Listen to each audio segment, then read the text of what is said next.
2022년 7월 유럽 들소 4마리가 영국 캔터베리 외곽의 한 숲에 방사되었습니다. 이는 6,000년이 넘는 시간 동안 자취를 감췄던 들소가 영국 땅에 다시 나타난 첫 사례였습니다. 몇 달 뒤 수컷 한 마리가 3마리의 암컷 무리에 합류하게 되었지만 그 전에 암컷들은 이미 자신들의 일을 시작하고 있었습니다. 방사된 지 불과 몇 시간 만에 우두머리 암컷은 울창한 철쭉 덤불을 향해 돌진해 강력한 머리로 통째로 뽑아버렸습니다. 이어 근처의 버드나무로 다가가 놀라운 힘으로 나무 껍질을 세로 방향으로 길게 벗겨냈고 마치 외과 수술의 절개 자국처럼 연한 색의 손목이 드러났습니다. 바로 옆에서는 어린 암컷들이 땅바닥에 몸을 던져 격렬하게 구르기 시작했고 어깨와 발굽으로 흙을 파헤쳐 얕은 웅덩이들을 만들었습니다. 수십 년 동안 햇빛을 보지 못했던 매늑이 다시 세상 밖으로 모습을 드러낸 것입니다. 누구도 그들에게 이런 행동을 가르치거나 시킨 적은 없었습니다. 불과 몇 주가 지나자 들소 무리는 빽빽한 가시덤불을 짓밟고 숲 속에 길을 만들어냈습니다. 그 숲은 수십 년 동안 햇빛이 바닥까지 닿지 못할 정도로 울창했지만 이제 빛이 숲 바닥에 스며들기 시작했습니다. 들소의 배설물에서는 너무도 빠르게 쇳덩구리 유충이 발견되어 한 관리인은 농담 삼아 쇳덩구리들이 어떻게 그렇게 빨리 소식을 들었는지 모르겠다고 말하기도 했습니다. 며칠 후에는 버섯류까지 배설물 위에서 자라기 시작했습니다. 숲은 마치 석기시대 이후 한 번도 만나지 못했던 동물이 돌아오기를 오래전부터 기다려왔던 것처럼 반응하고 있었습니다. 들소들이 몇 주 만에 만들어낸 변화는 전기톱과 중장비를 동원한 인간의 수년간의 관리보다 더 큰 효과를 가져왔습니다. 이것은 야생에서 완전히 멸종되어 동물원에 단 12마리만 남았던 한 동물의 이야기이자 그들이 영국의 한 숲으로 돌아오면서 산림 관리에 대한 기존의 통념을 다시 생각하게 만든 이야기입니다.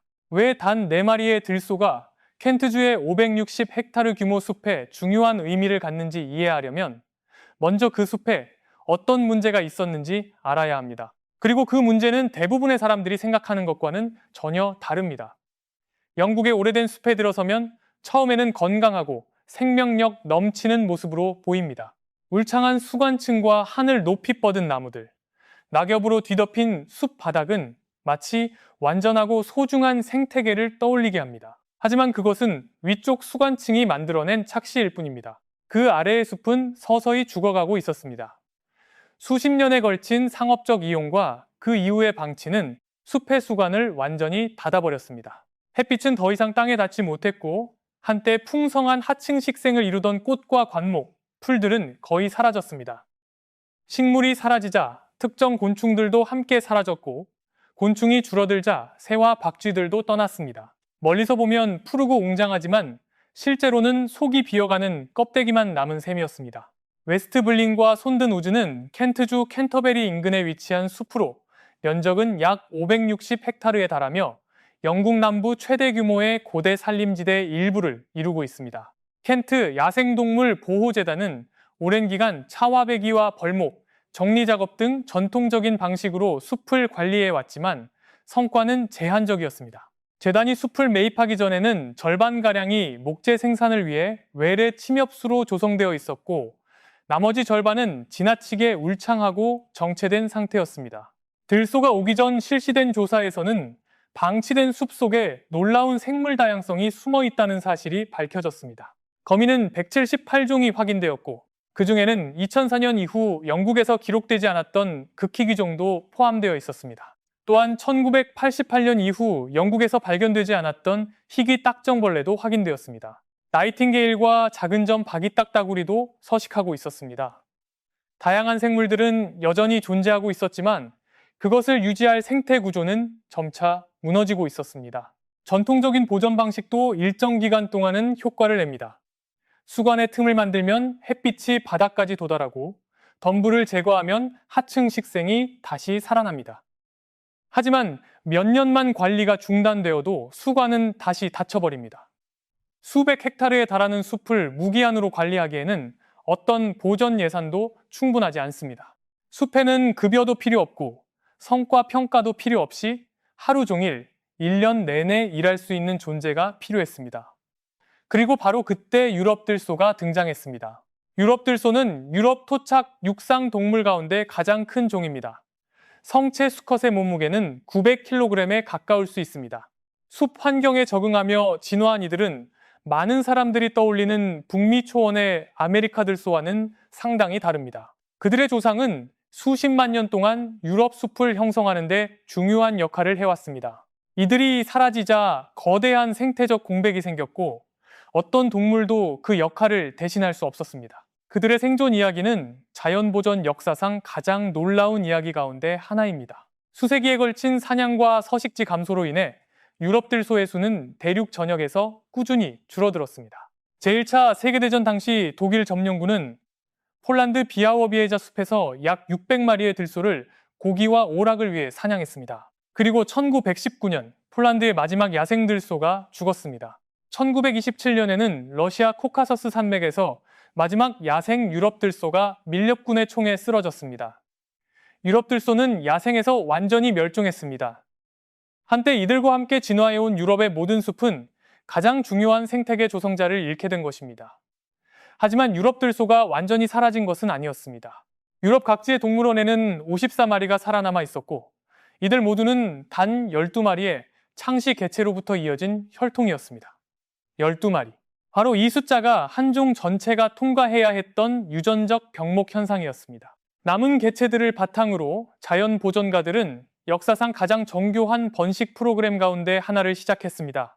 모든 개체와 혈통이 철저히 기록되었습니다. 1932년에 처음 발간된 유럽 들소 혈통 등록부는 지금까지 매년 살아있는 모든 들소를 기록해오고 있습니다. 1952년 사육 환경에서 태어난 들소들이 처음으로 폴란드 비아워비에자 숲에 방사되었습니다. 이후 수십 년 동안 재도입 사업은 루마니아, 독일, 네덜란드 등 여러 나라로 확대되었습니다. 1927년 단 12마리에서 시작된 개체군은 현재 유럽 전역에서 약 7,000마리 규모의 야생 개체군으로 성장했습니다. 거의 한 세기에 걸쳐 이뤄낸 놀라운 복원 성공 사례였습니다. 영국에서는 이 동물이 약 6,000년 동안 자취를 감췄습니다. 2022년 7월까지 영국의 어떤 생태계도 이들을 기억하지 못했습니다. 켄트 야생동물 보호재단과 와일드우드 트러스트가 공동으로 추진한 와일더 블린 프로젝트는 들소 무리를 울타리로 둘러싸인 숲 구역에 방사했습니다.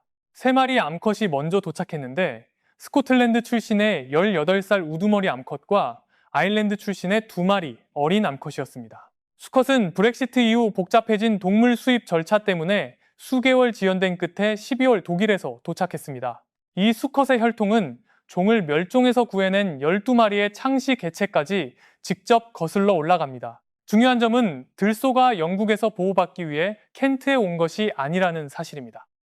오히려 구원받아야 했던 것은 숲이었고 들소는 그 일을 수행하기 위한 가장 효과적인 생태적 도구로 선택되었습니다. 이 프로젝트에서 들소는 수혜자가 아니라 생태계 복원의 핵심 메커니즘입니다. 기본적인 수의학적 관리 외에는 추가 먹이 공급도, 특별한 관리 개입도 없습니다.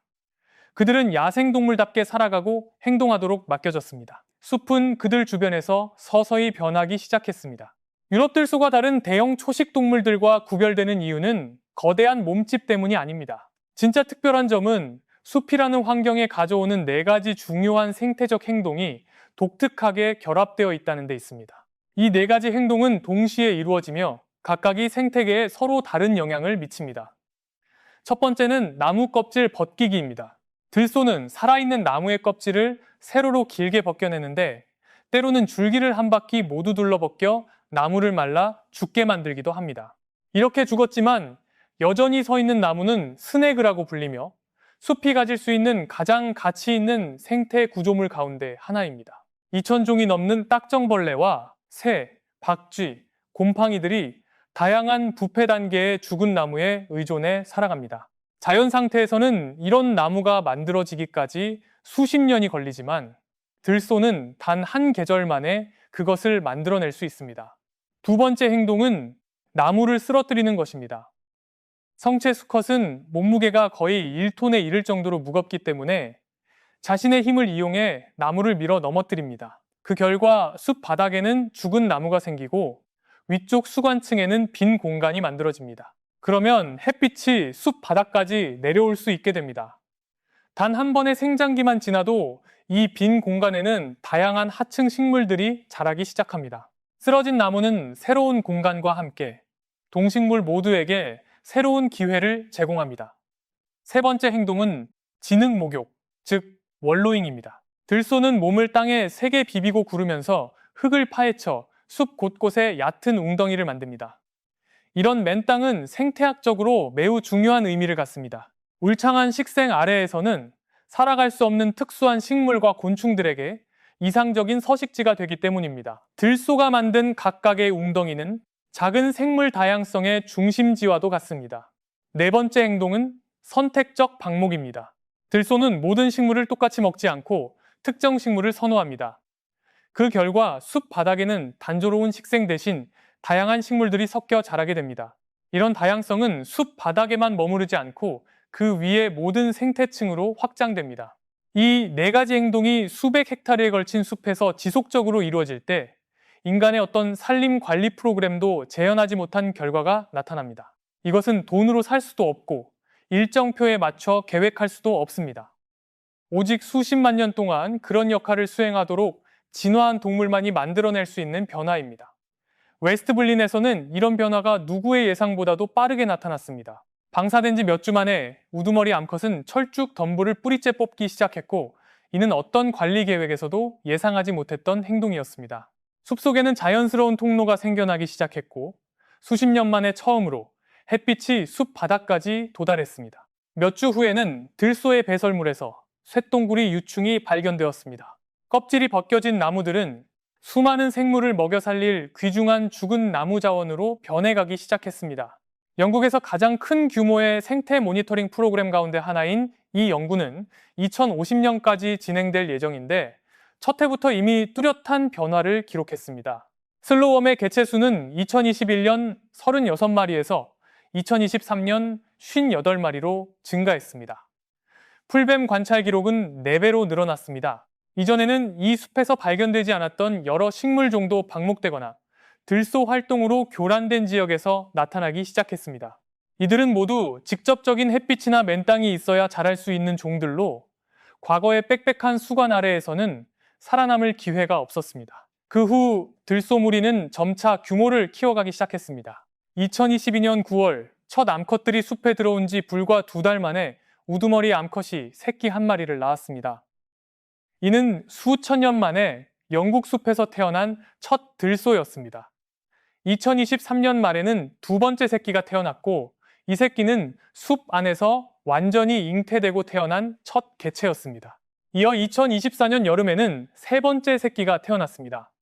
처음 4마리로 시작한 무리는 이제 진정한 개체군으로 성장해가고 있습니다. 하지만 이 프로젝트가 논란 없이 진행된 것은 아닙니다. 흥미로운 점은 논란의 대상이 들소 자체가 아니라 거의 야생 그대로의 자연이 남아있지 않은 나라에서 들소가 상징하는 의미라는 것입니다. 영국은 동유럽 국가들과 다릅니다. 모든 땅은 누군가의 소유이며 관리되고 있고 인간의 활동과 맞닿아 있습니다. 들소는 깔끔하고 정돈된 숲을 만들지 않습니다. 오히려 쓰러진 나무와 벗겨진 나무 껍질, 뒤집힌 흙, 수관 사이에 빈 공간이 가득한 다소 어수선한 숲을 만들어냅니다. 이는 잘 관리된 땅은 깔끔해야 하고 자연도 질서정연해야 아름답다는 많은 영국인들의 문화적 인식과 정면으로 충돌합니다. 위험 야생동물 관련 규정 때문에 들소는 방문객들과 같은 공간을 공유할 수도 없습니다. 숲속을 가로지르는 산책로가 있기 때문에 켄트 야생동물 보호재단은 사람들이 위로 지나가고 들소는 아래로 이동할 수 있도록 전용 다리를 건설해야 했습니다. 울타리 밖으로 서식지를 확대하는 모든 계획은 토지 소유권과 법적 책임, 그리고 거의 1톤에 달하는 동물과 가까이 살아가는 데 따른 공공안전 문제를 함께 제기합니다. 반면 생태학자들의 입장은 매우 분명합니다. 기존 산림 관리 방식의 비용은 계속 증가하고 있지만 그 효과는 보호해야 할 생태계가 쇠퇴하는 속도를 따라가지 못하고 있습니다. 들소는 다른 어떤 대안도 쉽게 만들어낼 수 없는 결과를 보여주고 있습니다. 인간의 개입으로는 재현하기 어려운 복원 속도를 만들어내고 있습니다. 무엇보다도 들소는 누가 지시하지 않아도, 급여를 받지 않아도, 몇 년마다 관리 계획을 수정하지 않아도 계속해서 일을 해냅니다. 이 논쟁에서 어느 한쪽이 완전히 승리했다고 말할 수는 없습니다. 프로젝트는 계속 진행되고 있습니다. 논의도 계속 이어지고 있습니다. 그리고 숲은 오늘도 조용히 변화를 거듭하고 있습니다. 유럽 들소가 동물원에 남아있던 단 12마리에서 오늘날 야생에서 살아가는 약 7,000마리로 회복된 것은 20세기 가장 위대한 자연보전 성과 가운데 하나입니다. 그 여정은 거의 한 세기에 걸쳐 이어졌습니다. 그리고 2022년 7월 그 오랜 회복의 결실이 캔터베리 인근의 한 영국 숲에 도달했습니다. 오늘 껍질이 벗겨지고 쓰러지고 있는 나무들은 앞으로 수십 년 동안 귀중한 죽은 나무 서식지가 되어 여러 세대 동안 이곳에서 사라졌던 생물들에게 새로운 보금자리를 제공할 것입니다. 이 숲에서 태어난 새끼들은 다른 환경을 전혀 알지 못한 채 자라날 것입니다. 어디에 나무 껍질이 가장 좋은지, 어디가 몸을 구르기에 가장 적합한지, 비가 온 뒤 물이 어디에 고이는지를 배우게 될 것입니다. 그리고 인간이 그들의 조상을 생태계에서 몰아내기 전 수십만 년 동안 유럽의 숲을 형성해 왔던 것처럼 이들 역시 숲의 모습을 바꾸어 갈 것입니다. 모니터링 프로그램은 2050년까지 계속됩니다. 그 무렵이면 웨스트 berlin에서 태어난 첫 들소들은 30살에 가까워질 것입니다. 그리고 그들 주변의 숲은 지금과는 전혀 다른 모습이 되어 있을 것입니다. 더 어수선해 보일 수도 있고 더 많은 나무가 쓰러져 있을 수도 있으며 더 많은 빈 공간이 생겨 있을 수도 있습니다. 하지만 동시에 훨씬 더 생명력 넘치는 숲이 되어 있을 것입니다. 켄트의 이 숲에서 벌어지고 있는 일은 과거로 돌아가는 것이 아닙니다. 그것은 인간이 감당할 수 없고 지속할 수도 없으며 대신할 수도 없는 일을 한 동물에게 맡겨보는 거대한 실험입니다. 그리고 그 과정은 숲이 이미 들소를 어떻게 받아들여야 하는지 알고 있었음을 보여줍니다. 들소는 나무 껍질을 벗겼습니다. 곤충들은 죽은 나무로 몰려들었습니다. 햇빛은 땅에 닿았습니다. 씨앗은 싹을 틔웠습니다. 그리고 오랫동안 자신의 수간 아래에서 천천히 쇠퇴해가던 고대 숲은 마침내 수세기 만에 다시 숨을 쉬기 시작했습니다. 하지만 들소만이 유럽의 자연경관을 다시 만들어가고 있는 동물은 아닙니다. 다음 이야기에서는 한 나라에서 완전히 사라졌다가 다시 돌아올 수 있게 된 또 다른 동물과 그 귀환 이후 펼쳐진 놀라운 변화들을 함께 살펴보겠습니다.